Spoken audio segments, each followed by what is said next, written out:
emails, that kind of thing. And the question is really, so what's next for Dragon Age? Where are you guys going? And well, ancillary products are part of that. I don't know how many of you were in the Dark Horse panel, but if you weren't, that's the cover for Dragon Age Comics #1. Dave, could you maybe tell us a little bit about it? Sure. We're working with Dark Horse Comics. We've worked with Dark Horse before with the Mass Effect Comics. I think they're nice little company as well. Yeah.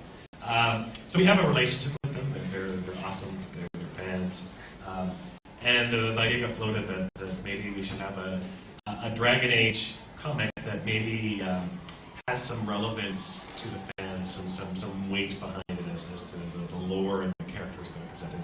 So in this particular case, we're starting a series where the main character is Alistair from Dragon Age Origins.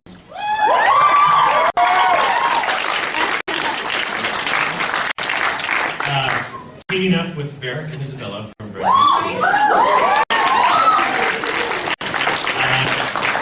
2. They go on a mission which is investigating a piece of Alistair's past. There's a little bit of a mystery that might be familiar to people who have maybe read the novels.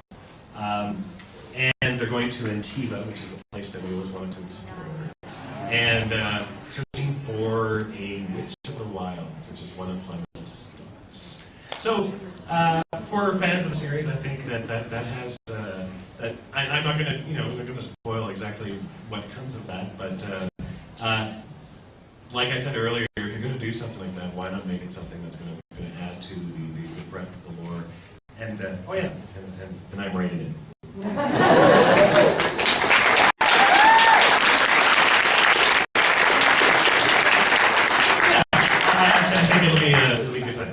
There was a beautiful moment. We were at the Dark Horse booth. They politely hosted as we had a bunch of interviews, and Dave told that and a Witch of the Wilds, and the interviewer just kind of stopped for a moment, like literally smoke coming out of his ear. He got a little perplexed. He's like, hold on, stop the camera. I need to deal with this. That was good times. In addition, as well, I don't know if you guys have been following it at all, but Dawn of the Seeker is coming up this March. They're co-produced by Funimation, and it's an anime treatment of the Dragon Age world. And it'll be dealing with Cassandra, the character who's interrogating Varric all the way through day 2, and diving into her backstory. So you get to see some early days there, quite a bit of chantry politics as well. And I'm told at some point there might be a dragon punched in the face. I consider that to be the pinnacle of artistic expression. So then, when we look at it, of course, there are games. We work on those quite diligently. And a lot of people are wondering, so what is next for Dragon Age? And there's a few kind of hot topics. Combat certainly pops up a lot. And I think the reason it pops up is because, with Origins, things were very paced, I will say. And there's some concern that due to the increased speed and maybe a bit of rogue acrobatics that we're heading this direction.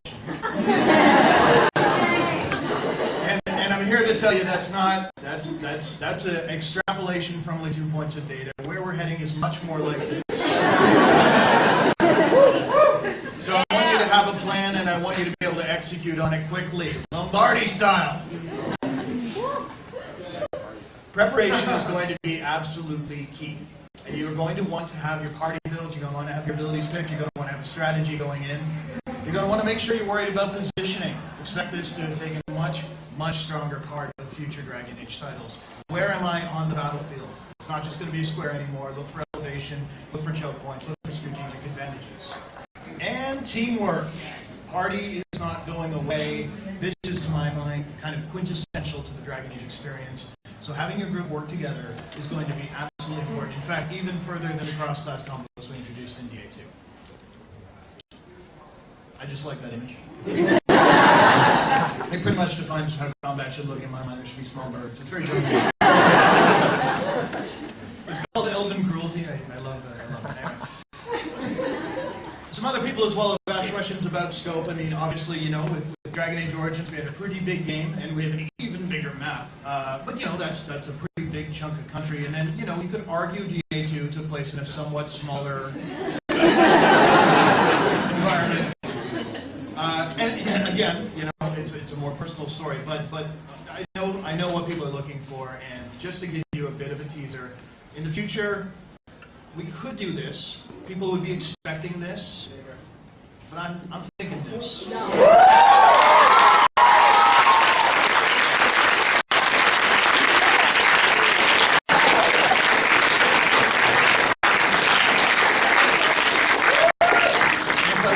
thinking that reaction would have made me. So, well, here's the actually, there's a very pertinent point. This does not mean you will cover every square inch of this. We're not going to wide open, fully contiguous world. That isn't our intent. We want to make sure you visit the most interesting parts of the entire south of this area. All right? And customization comes up a lot. There's some concern over, losing some of the customization for the followers, that kind of thing. And I mean, there's distinct advantages to not having your entire party in the same suit of armor. It's good if you were leading an army, but that isn't usually what we're doing. I mean, the distinct characters mean, of course, that you get some really cool fan participation. I mean, look around the room right now. There's a large number of people that that have really bought into this. I think it's just badass. I got this one yesterday. Yeah! I think we have Miss Bell in the room, perhaps. Yes. Taking from packs. So I mean, this is really cool for us, and you guys have a lot of fun doing it. I think it's nice when you can have a character you can identify all the way around. But we don't want to lose the sense of being able to control the stats of customization. I mean, that's really a fundamental issue of player agency. And as players, you guys want to be in charge of your game. I understand that. So, as much as community manager Chris Priestley actually smiles when he's surrounded by attractive women and I think in the future, if you were looking at a follower, you'd expect something a little more like this. Still having full control of the stats and the equipment. If you're missing it, that's the important bit right there.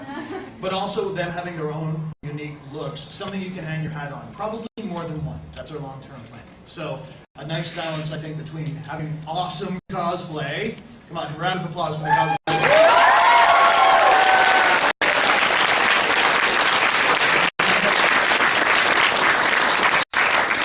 And keeping you in the driver's seat as a player. I think that's really important.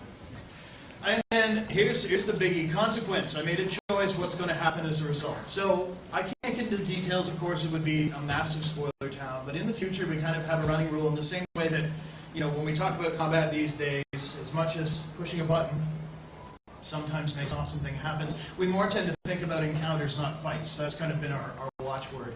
In this case, if I'm making a choice, I want it to come bite me in the ass later. That's pretty much our watchword for the future. And here's kind of my pledge to you guys, coming from the old dev team. You're going to go to exotic places. You're going to meet interesting people and make friends and enemies. And then you're going to have to face the consequences. And that's what's coming up next for Dragon Age.